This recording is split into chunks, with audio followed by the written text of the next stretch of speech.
Welcome everyone to the town of Groton and Groton's public library. I do wish it was under better circumstances, but I am thankful for all those attending, for Congressman Courtney for taking a lead on this important issue, and for all the people you'll hear from tonight to talk about this important issue. You know, as we know, we have a large number of senior residents in town, but many of them also volunteered and served in our military. We need to make sure to take care of them. This is an important aspect of first keeping active, keeping involved, and then later on receiving those services. But I'm not sure people really understand how this impacts all ages in our community and all aspects of our community. And I look forward to hearing from the many speakers tonight who are going to touch on that. And I've been in government for over 30 years, including in different parts of the country. And RSVP has been an active part of every community I've been around, and I just can't imagine not having it. So I appreciate you being here again. Thank you very much.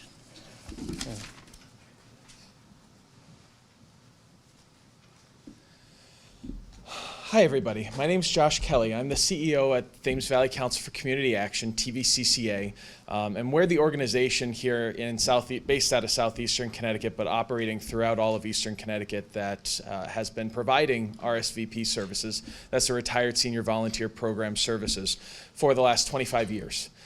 So this is a long-standing program that we have in our community. As John mentioned, this is not something that is local solely to southeastern or eastern Connecticut.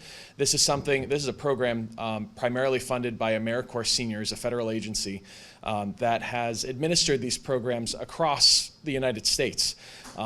Here in Connecticut, we have several different providers. A lot of those are our sister community action agencies. We're one of 9 in the TVCCA is one of 9 in the region or in the state.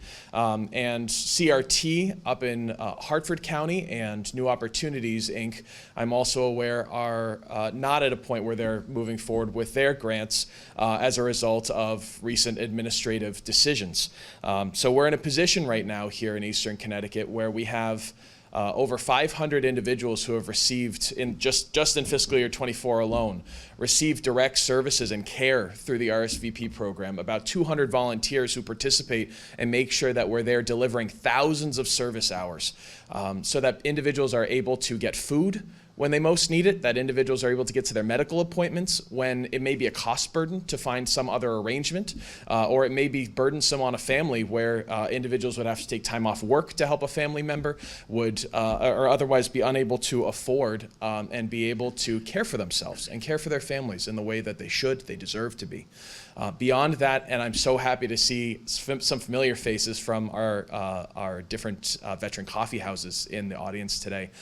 We do have our 7 different veteran coffee houses, each administered generally on a bi-weekly basis, that create over 150 different touch points over the course of a year for veterans in our community to come together to make sure that they're there for one another, that they're connected with resources and needed information in our community, and overall to create the kind of community that we all want to see, and that we do a great job of fostering here in southeastern Connecticut. Despite any cuts that may occur within our programs and funding, it's something that we strive for. But it's these programs that really help us come together, help us foster that community to a much larger extent than we would be able to do on our own without that level of funding.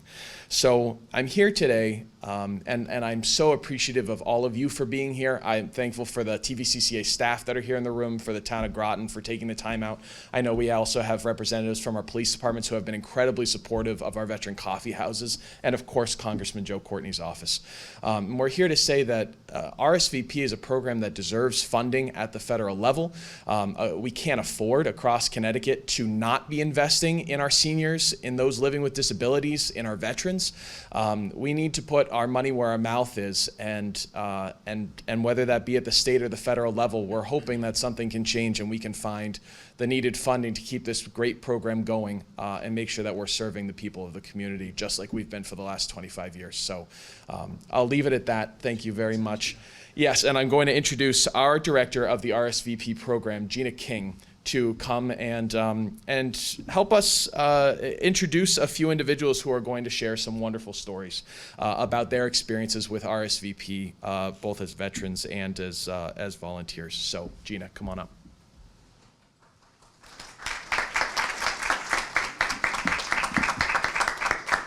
Thank you, Josh. I second everything he said. I've been with TVCCA now in the senior volunteer program for 10 years. I started out as a program coordinator, and I'm now the director of the senior volunteer program, working hand in hand with Julie Beckham, our new program manager that we just hired last October. She's been doing a phenomenal job. She has boots on the ground every week in the coffee houses, out in the community, doing client intakes, enrolling volunteers, and at community outreach events. So we're a great team together with Josh as well. And like Josh said, this program's been a part of TVCCA for 25 years. And we help thousands of community members in New London County, Windham County, and part of that program are the 7 veteran coffee houses that we were one of the first ones in the state, and I was told in the nation, that started these coffee houses 10 years ago. And we've built them up for 7 years with the help of our volunteers. We have 195 volunteers that are out there doing visiting and shopping, taking people to their non-emergency medical rides, running the coffee houses, delivering Meals on Wheels. And all of this is in jeopardy of disappearing without the federal funds.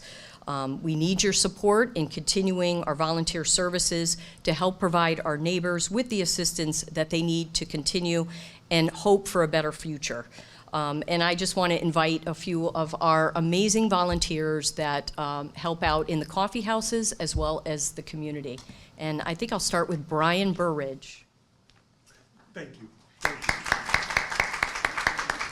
I'm Brian Burridge. I am the East Lyme Veterans Representative. I'm not here to talk about the East Lyme Veterans Coffee House. I'm not here to talk about PTSD service dogs for veterans. I'm not here to talk about suicide prevention with Warriors for Warriors. I'm going to talk about something that's very dear to me, veteran visitation program. I am now on my 7th veteran in visiting. I want to tell you about the last veteran that I had, an Iwo Jima survivor. He reached 100, and he lived by himself here in Connecticut.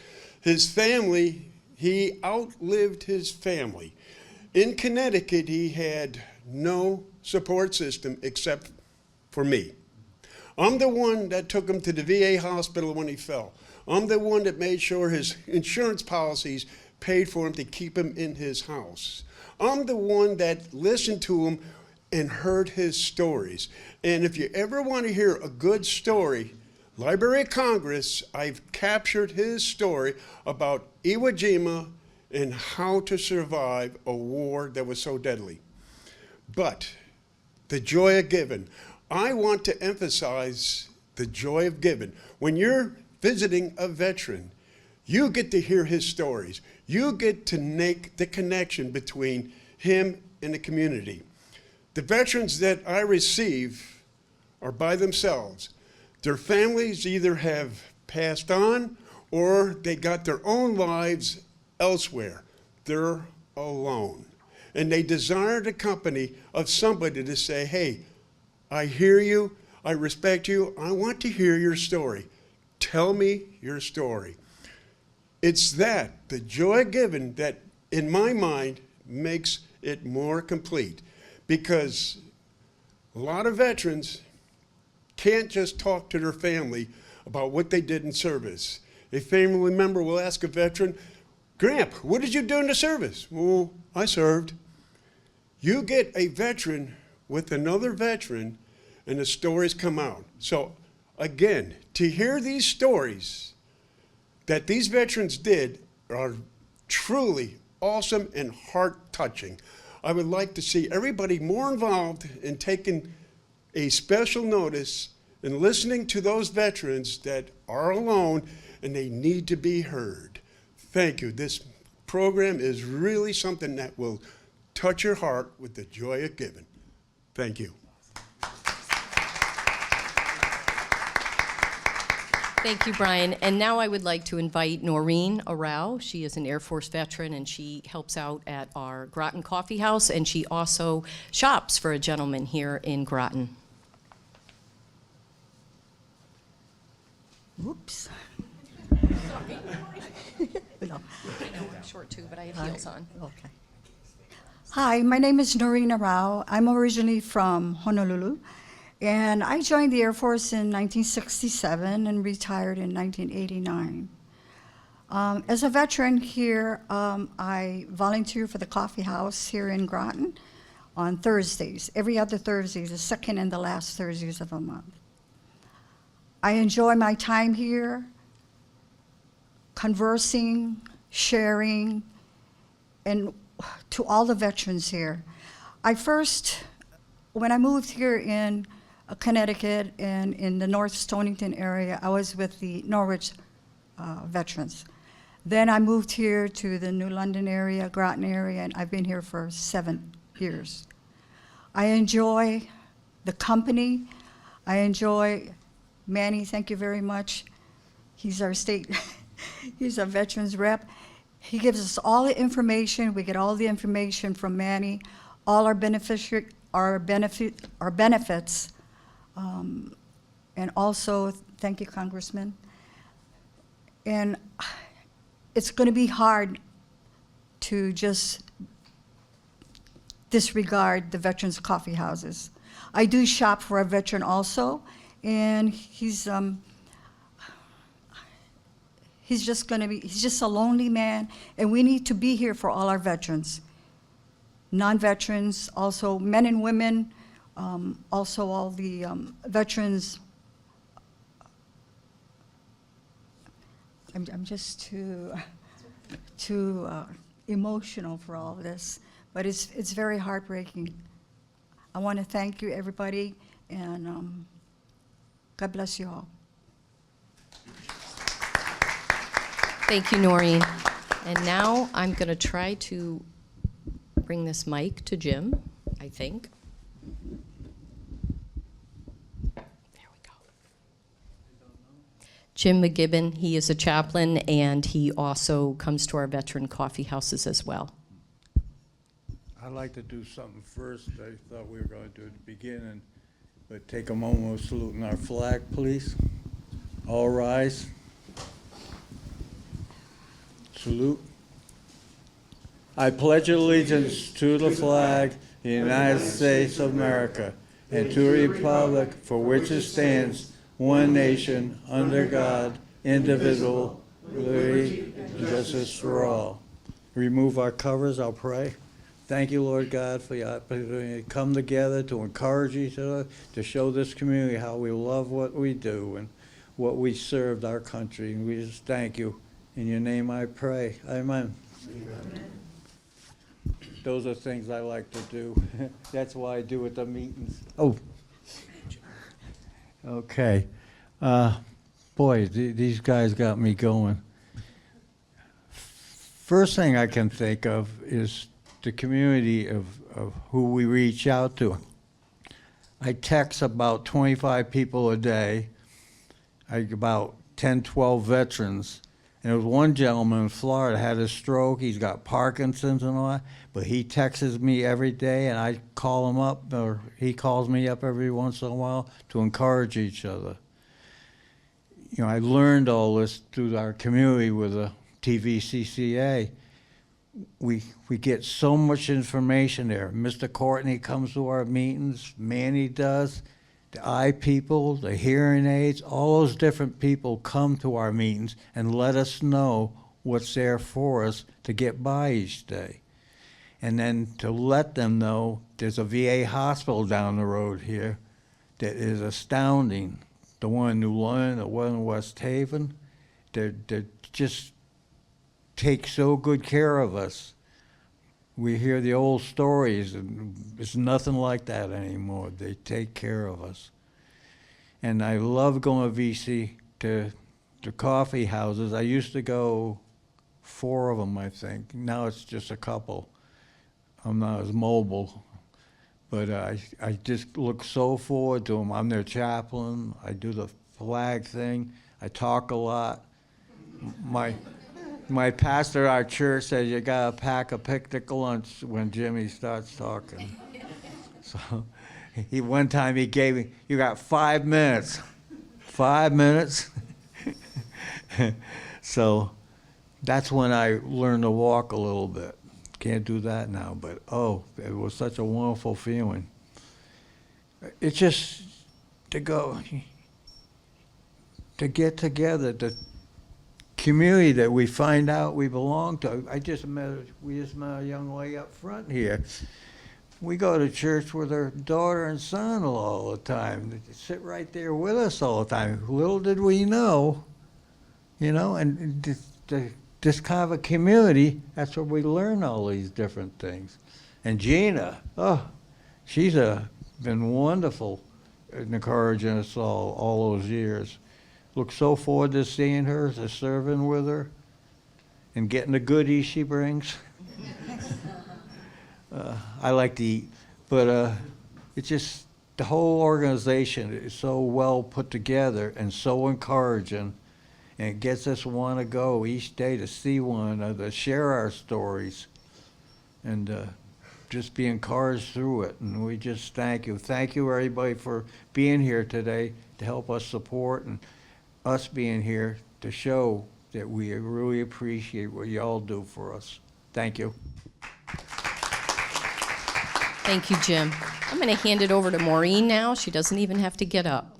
And she comes to our Groton Coffee House. She has family members who are in the military. Hi, my name is Maureen McLaren. First of all, my dad was a Pearl Harbor survivor. And he later on, he went into the Seabees. Their motto was can do. They build properties and construction all over the world. And then I have 5 brothers, all in the military, Air Force and the Navy. One brother was on the Forrestal when McCain's plane caught on fire and caused that horrible accident there. We didn't know for 2 days he was alive. And then I have another brother that was in Turkey. He was in the Air Force during Desert Storm, and he and his team were jamming the communications for the pilots, the Iraqi pilots, trying to do damage to us. And I also had a stepson who was in the Army he had stationed in Germany. They trained him on the Bradley tanks, and then they put them in Humvees. But he was in that Hail Mary that Schwarzkopf said to do. So I've been very involved with the military for many, many years, and the military family is just the best. And a friend of mine from Sub-Vets got me involved in this program here. It's a wonderful program, and you meet wonderful people, and they tell their stories, and it's such a blessing for this program. And I thank God every day that I live in America and that I'm guarded by our military. Thank you very much.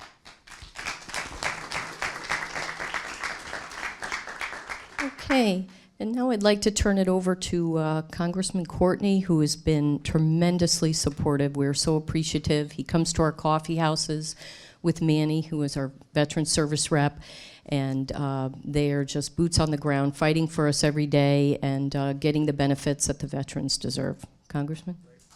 Thank you, Gina. And, I just want to say to the volunteers, your comments, I just think spoke more powerfully than anybody in Washington or anywhere else about the value of the RSVP program and AmeriCorps in general. And, Gina, who, really is like the hub of this amazing network that's been built up over the last 10 years with the Veterans Coffee Houses, is, really changed lives and really made such a difference in terms of our community as far as connecting people to friends, new friends, and also to new opportunities in terms of learning more about what's out there in terms of the Veterans Administration and different benefit programs. So the AmeriCorps program, which if you look at the pie chart of the federal government, you could barely detect, what the funding level is. It is so microscopic, and that's really no exaggeration. And if you look at, again, at the funding that Josh, does such a great job in terms of all the paperwork and processing, and Gina does in terms of administering, that amount of money compared to the value of volunteer hours, if you did even minimum wage, times the amount of time spent as far as really providing really meaningful help, like we heard in terms of people who are isolated and really, very vulnerable out there in terms of that isolation. The return on investment, as you would say in a accounting analysis, is more than 2 to 1 in terms of what the taxpayer gets back as far as the contribution of volunteers that are again showing up every day and really, as I said, making such a big difference for people. Manny Meneses, who is our veterans caseworker, 33-year veteran in the Navy, attends a lot of those coffee houses, and I've joined him a number of times as well. But that, again, is another opportunity in a very efficient way where you bring people together to get information out about new developments, whether it's the new law for toxic exposure that Congress passed a couple of years ago, and making sure that veterans get the most accurate and up-to-date information. He can tell you that the casework and in terms of the service-connected benefits that have flowed from those coffee house meetings, from for helping people who otherwise would have had no idea in terms of how to connect with the VA. Again, that's an additional return on investment that the RSVP program and the coffee houses bring back to the community that's there. So, what happened, just really in a matter of a couple of days ago, where Josh got notification from Washington that the program funding was going to be suspended. I think it's important to sort of zoom back a little bit and realize that this isn't just happening here. It's happening at other community action agencies throughout the state and throughout the country. It's also happening to Social Security offices that are being closed arbitrarily. We're seeing it in terms of hiring freezes at the VA. We're seeing it, again, just over and over and over again with little accounting, little detail, little accountability in terms of the decisions that are being made. I will just tell you, I'm on the Education Committee, which has jurisdiction over AmeriCorps. We've had lots of hearings over the years about the operations of the program. It has bipartisan support. The benefits to RSVP are not just in blue districts or blue states, it's also in red districts and red states.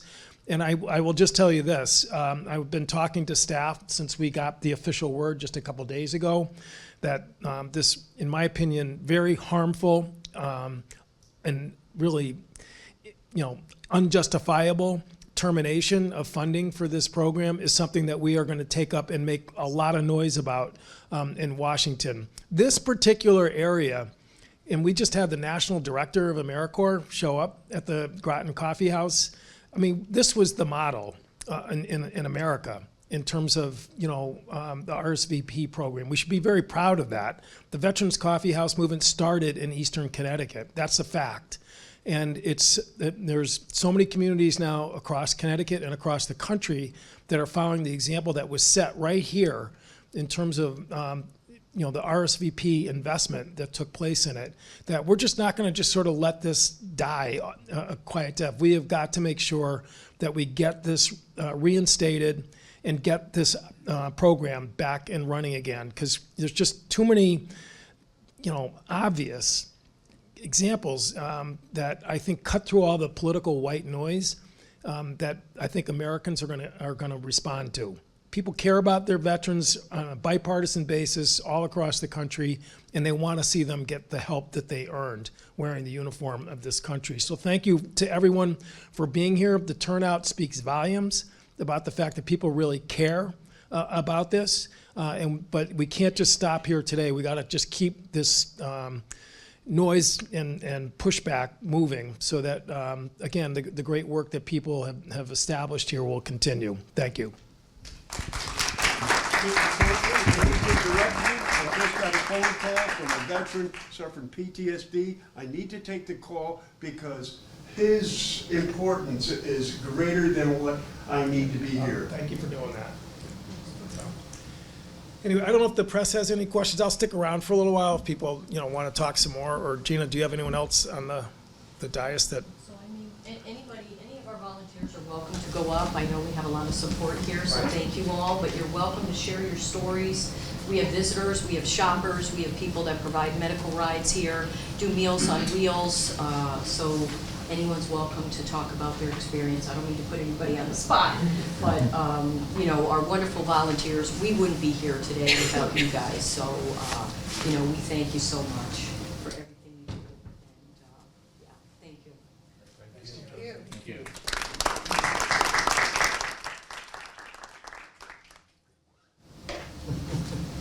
So again, I don't know if any of the press wants to talk to people individually, or do you have a question? Question for you, but, Okay. you know, obviously you're asking people to come and support. I mean, just talk to me about logistically getting this funding unfrozen, what the process is, and sort of what you're asking people to do here today. So, you know, again, obviously there's decision makers who implemented this, and the committee that I serve on, which again is very connected to the AmeriCorps program, we're talking to committee staff. You know, simultaneously, we had obviously a decision to lay off half of the Department of Education, you know, a couple days ago. Which, so I mean, the bandwidth is pretty heavy, but we're going to make sure, which again, this program, you know, gets the full force of Congress to sort of push back. We voted to authorize this program. We voted to fund this program. You know, that's the checks and balances of our system, is that Congress has the power of the purse. So, you know, this is not just sort of, you know, yelling from the bleachers. I mean, this is something that actually goes to the heart of, you know, our function as the branch that is in charge of funding programs. Congresswoman DeLauro is somebody who obviously is right on the Appropriations Committee. So again, this just happened, you know, and we're going to really start revving up, you know, the you know, allies. And I honestly, truly believe we're going to get people from both sides of the aisle to join in.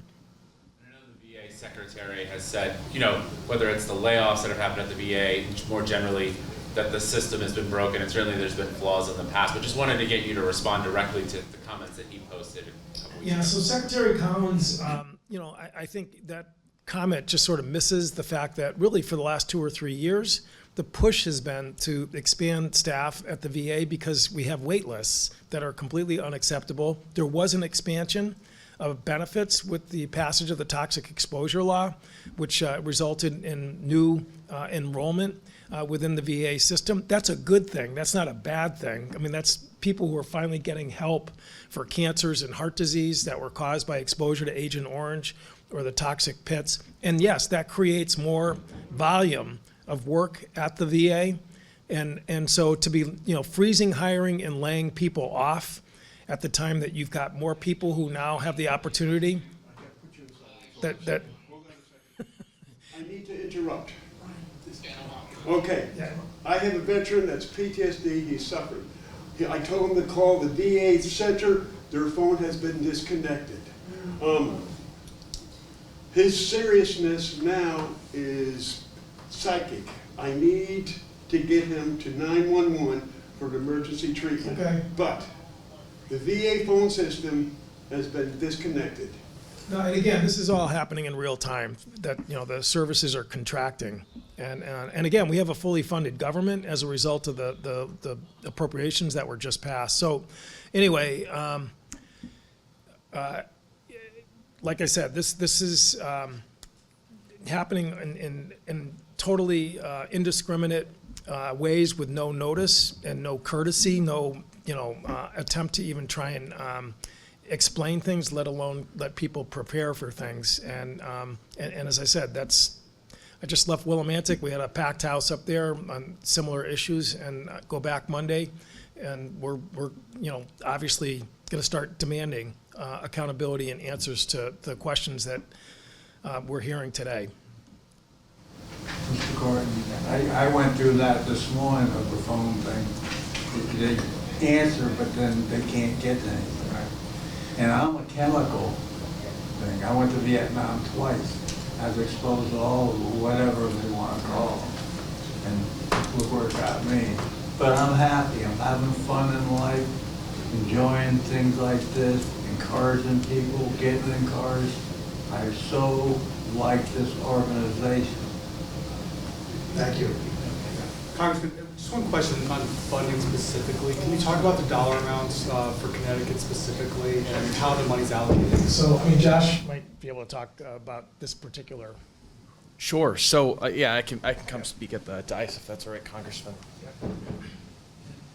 This is a competitively bid grant that is administered. I believe it's a triennial basis every 3 years.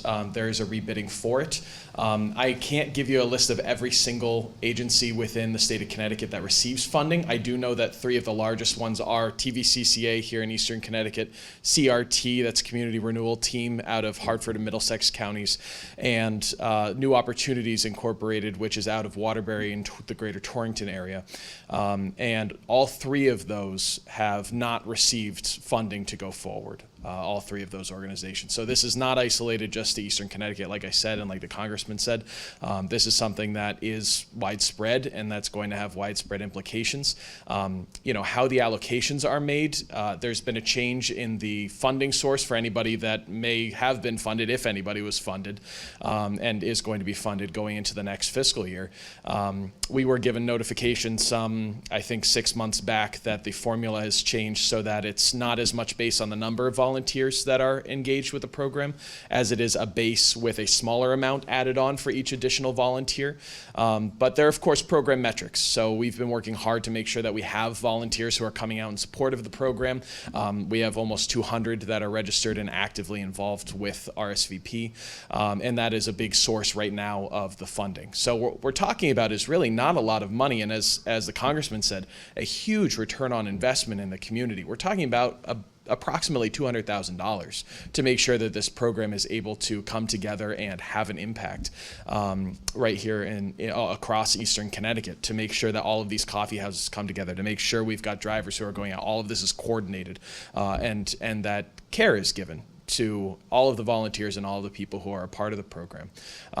So it's all the more we're all the more hopeful that we'll be able to see some changes, given the size of these grants is not immense. Like the Congressman said, we're talking about a microscopic portion of the overall federal budget, but also the fact that so little care is being given and so little attention being given to programs that are truly community-based like this, that don't require a lot of money but get a lot of return on investment. And that's just demonstrated by the people who are here in this room right now. It's heartbreaking. It is.